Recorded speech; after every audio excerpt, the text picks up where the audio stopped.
back up. So, Len, obviously you're a fan of the original movie and the story, but so how crucial was it for you to differentiate this, and how much did that being different affect decisions while you're on set and stuff? I mean, it affected a lot of it. All since the script itself, I will say, was very different from the start.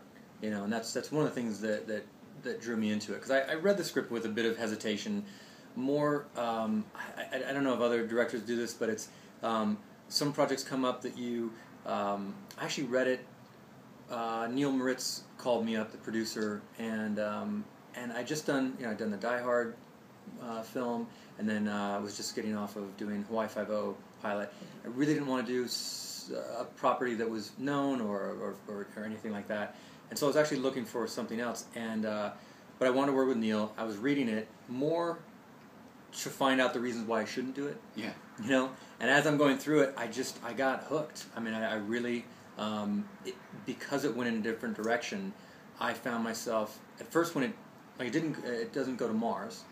And when I first came to that part, I was waiting to get to Mars and thought, that's interesting. Yeah. But was actually then going, where does this go? What? I don't know what this is in a good way. And so by the end, I was completely hooked by it. Now, the movie's obviously wall-to-wall action pretty much the entire runtime, and most of it is dictated by the environments that you guys created. What were some of the specific action inspirations? Because I was watching it and I sort of felt like a live-action video game. In a lot of ways, so what were some of the sort of action inspirations? I mean, I just think of these things in terms of what would make a great sequence, and it's something I've enjoyed doing since I was just a kid making movies. I mean, it's fun. It's fun to be able to find new and interesting ways of just sequences that I think each action sequence could kind of tell its own story.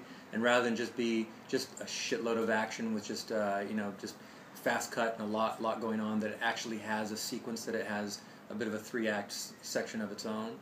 And part of that too is an action sequence is only as good as the idea. You can shoot it as well as you can possibly shoot it. You can try to do everything you can. If the idea, the concept of the sequence is not fun and original and interesting, you can shoot it with as many techniques as possible, and it's still not going to be that exciting. So it's all about the idea of the action, and part of that goes into the environment.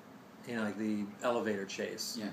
It's something that elevator sequences in action movies have always kind of been a staple.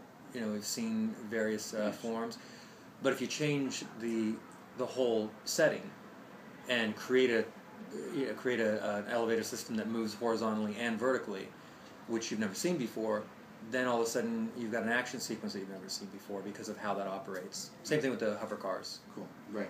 And now, ambiguity is something that is obviously made Total Recall so memorable. But I felt your movie's a little less ambiguous than the original, and I wanted to know, is that because maybe Hollywood today you couldn't have an ending like you did back then? Oh, really? You don't? I thought ours was even more ambiguous. I mean, John Cho has the line where he says it can't be real, and then sort of the ending sort of is. Yeah, but that's just his memory of what he's actually experienced. Yes. Yeah. Okay. But I mean, so if what did you take when you say it's less ambiguous? Yeah. Did you feel you left the movie knowing he was one or the other? Yes. You did. Yes. Okay. I took it literal because of I felt like everything that happened in the movie was sort of like if he woke up and saw that it was different, it would screw with his head. So you took it at the end of the movie. What proved to you that he was? So you're saying? Well, I don't want to spoil it on the camera. Yeah, true. But it's like I think the big final action set piece and the result of it. Yeah. Sort of, if you woke up the next morning and that hadn't happened, I'd be like, why would that memory even be in it? But are you waking up from your dream? Are you waking up still? Because he's waking up from a moment when he's actually still experiencing he's waking up more in a hospital environment than waking up in bed. So are you still in your existence of your fantasy? I don't know. That's what's great about it is that I read it one way, you meant it another way, obviously. Well, the kind of the thing about it is that one of the things I love about Philip K. Dick is that he's he brings up these great questions and has us question reality, but he rarely answers it. And I think that's very alive in Blade Runner as well. You know, there's an open-ended, at least to one of the versions, the director's cut, I believe it is. But in the in the original film, in the short story, and then in our film as well, it was very important to me that if you go through it and you analyze it, you can analyze it to death, that it survives on both planes. Right. That there's enough, to support that it's reality, and there's enough to support that it's his fantasy. Yeah. And I love I love the arguments of like why people think that it's one way, and a lot of people that we've shown to, they either think that what you think, or they absolutely argue that it's the other. 100% believe that it's the other outcome. Yeah. Yeah. Well, I mean, and that's what's so fun about it. I love those concepts though. I mean, that's always fun. The fall itself is like such an awesome concept. How much time is spent like working on the logistics of it? I mean, obviously the design and stuff is one thing, and it was in the script, I'm sure. But to figure out like how long it could take, how fast it would go, the gravity switch, like how do that sort of all?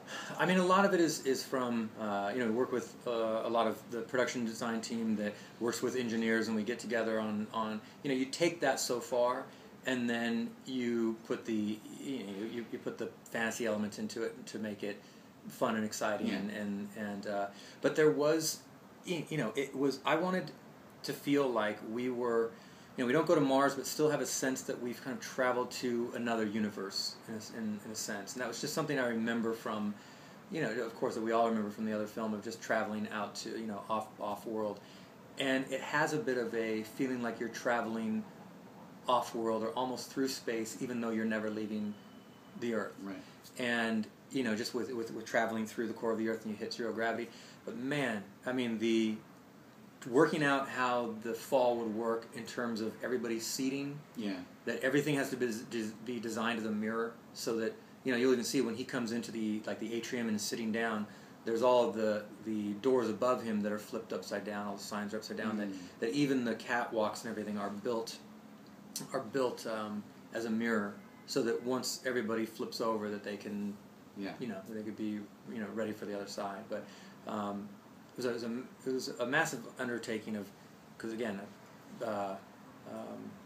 when you have all those people moving around, to build that and actually do it practically, it was like a ride on Disneyland. It was totally, massive. I would imagine.